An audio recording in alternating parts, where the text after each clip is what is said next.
Hi, this is Eternal King. I wanted to do a follow-up video on the standard meta because there's just so many exciting developments and kind of sleeper decks that we're seeing come out of the woodwork that while they have a low play rate, they're actually performing quite well. And they're the kinds of decks that you don't really see doing well in LOR anymore, but are illustrative of a very healthy metagame. So first up is Garen. Elites, for the first time in a long time, in standard specifically, are at 53%. So Garen doing very, very well. Shen is doing, so Shen Barriers, kind of that mid-range Ionia, so deck, is doing exceptionally well at 53%. Love Shen to bits.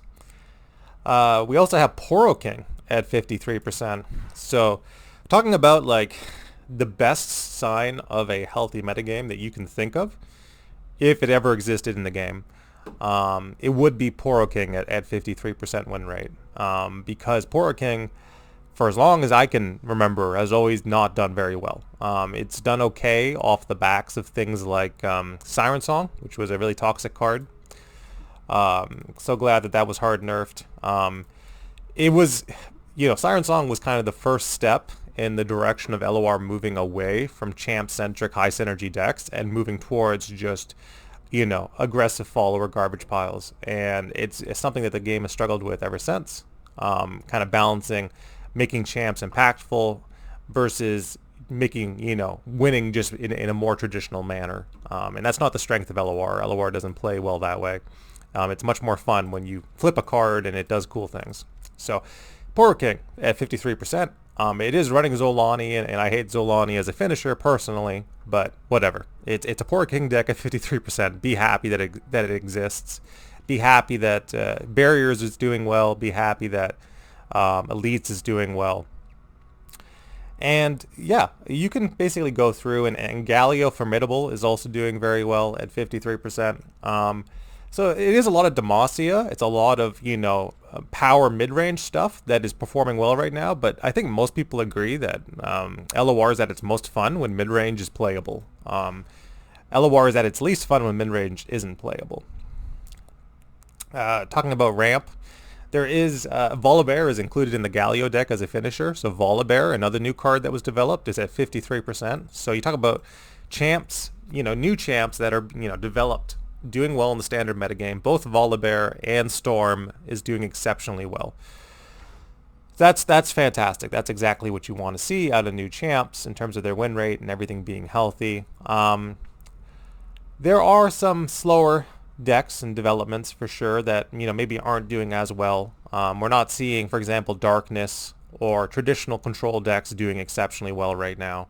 There's no Swain, there's no Kindred, there's no Tom Kench, TF, Vigar, Xerath. So we're not seeing that do great in standard specifically, but again, a lot of that just has to do with standard not having good removal cards and making control decks kind of less viable. But once you go into Eternal, that's not an issue. Control is going to do very well.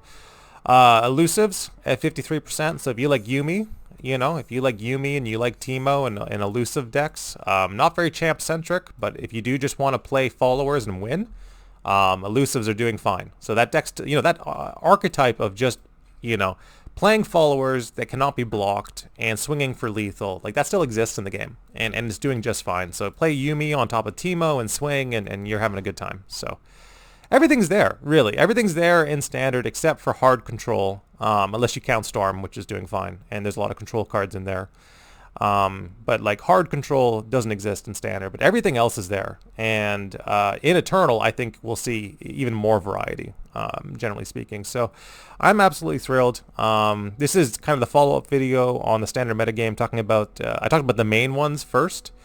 And now talking about more so some of the off-meta lists that have peaked up and popped up. But really good percentages all around. And even if you want to play something that is sub 50%, like if you want to play Aatrox Kayn, Kayn was just buffed. If you want to play Aatrox Kayn, just because it's at 49% and it is more of a hard control list, just because it's not doing great doesn't mean you can't play it.